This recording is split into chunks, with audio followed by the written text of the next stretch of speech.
Hey friends, if search indexing was turned off in Windows, if you encounter this problem, then please watch this video. I will guide you through the resolutions. First of all, right click on the start button and select settings from the menu. Go to the privacy and security tab on the list on the left hand side.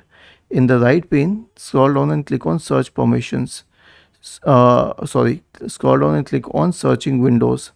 Make sure that this option respect power settings while indexing is off, because if it is on and your system is short of power, indexing will stop. Okay, so this is one thing. The second one is to turn on the Windows search service. So search for services in the Windows search bar and open services.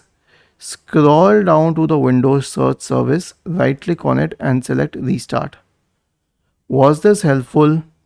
If yes, then please subscribe to the channel, and if not, then let us know in the comment section of the video on how we could help you further. Thank you for watching this video and have a nice day.